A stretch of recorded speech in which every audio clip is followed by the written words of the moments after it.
Hello and welcome. I'm Dr. Kathy Tadros and I am a child and adolescent psychiatrist. Welcome to Parenting in His Image. This series will be focused on the joy of parenting as we take an example from our Father God as the best parent there is. So in today's episode, we're going to focus primarily on the infant and toddler stage, and we're going to go all the way to the beautiful years of teenage lifestyle and just understanding the mind, the body, and the spirit of our beautiful human beings. So let's start first with the infants and newborn, all the way up to about 15 months. In this stage, it's so important that we focus on bonding. There is nothing more important in this stage than bonding with the child. It's enhanced by the physical contact. So when the child is born, as soon as they're cleaned up and all that mess is gone, the nurse, the doctor will immediately give the child to his or her mother. And the reason is because we want to quickly enhance the bonding, that physical touch between a mother and a child, and that skin-to-skin contact immediately soothes the nervous system of the baby, the one who just went through this traumatic birth canal and out on the other side, and it lets them know that it's okay, that it's safe, that they're secure, and that mom and dad are always there for them. This helps to soothe their nervous system early on. So when we are in times of separation, for example, if the baby is premature and has to stay in the hospital longer than the mother is able to, or if the mother is not able to tend to the child or is having her own difficulties that she cannot connect or bond with the child, this can really impact the bonding experience.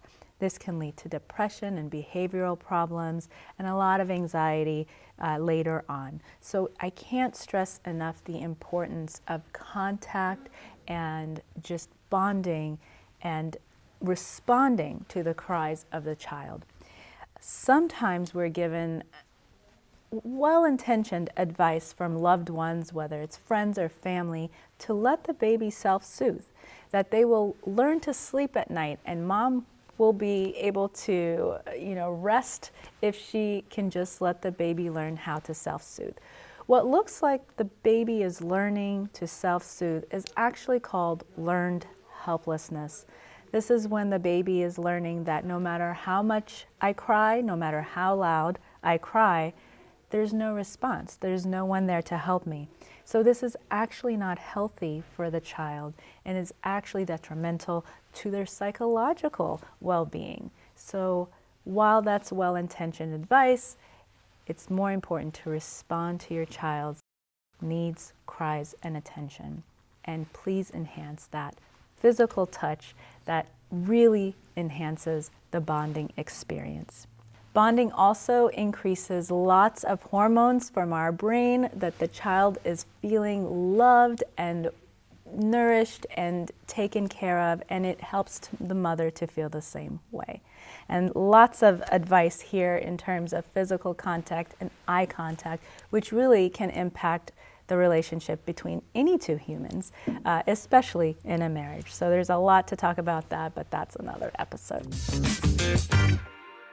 So let's talk a little bit more about this attachment and bonding experience. In this stage, Erik Erikson would call the trust versus mistrust. The child is going to learn whether he can trust and rely on his parents or there's no one he can count on, and then his nervous system becomes activated early on. This is called survival mode. And God created us this way for a reason. When we act out, when we act fearful, when we're angry, this gets the attention of others and gets our needs met. Then we can feel safe and secure. And so it's important here that the child learns that they can trust and rely on their parents, because it is on this foundation and this relationship that they base all the relationships and their interactions with throughout the rest of the world.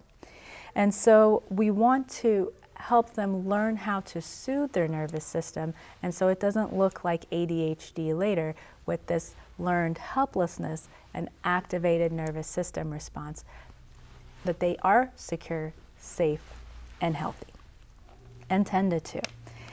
What about their emotional development at this stage? They are learning some primary emotions.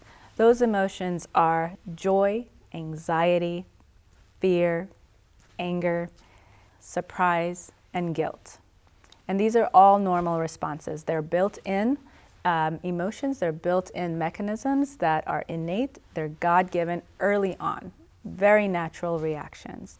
But the secondary emotions are more learned. As the child starts to think and process information for themselves, they start to have some other human reactions and responses.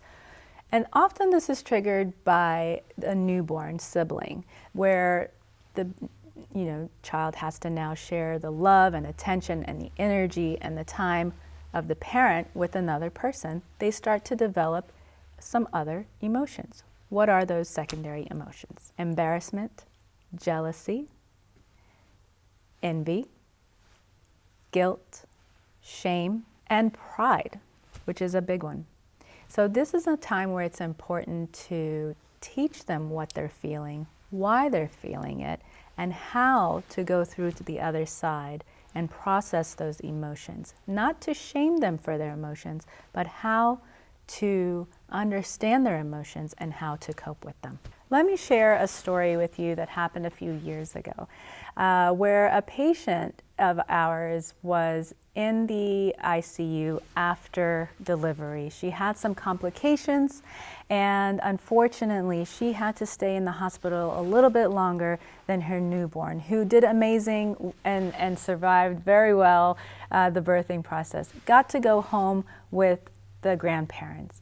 Unfortunately, the mother was here by herself and her husband was still in his country. And this process of extended for several months, that the child was being reared by the grandparents and tended to, and sometimes they would bring them to the hospital while mother was recovering. During this stage, unfortunately, mom was not feeling connected to her child, and this is very normal due to the separation process. So when she would meet with him, he would come around with the grandparents, she didn't really feel the need to connect with the baby or hug him or hold him. It was almost as if it was not hers, but her parents'. And this really impacted her relationship moving forward with her newborn. And it was something that took a lot of therapy and a lot of support to help her really enhance the bonding experience with the baby. Fortunately for the baby, the grandmother did a phenomenal job. As a parent, as a caregiver, she really bonded with the child and made sure that the emotional needs were met as much as the physical needs were met. And so his nervous system was not activated and was a calm and sweet child and is now a beautiful 5-year-old boy. But mom had a really hard time at the beginning to really connect with her child. So I cannot stress enough the importance of that early connecting, that early bonding experience, and how important it is for the mother and the child, for both of them, and for their emotional health and well-being. Thank you for joining me today for the newborn stage, and I'm excited to speak with you next time, where we will talk about the 1 to 3-year-old stage, and we'll continue from there. Until next time.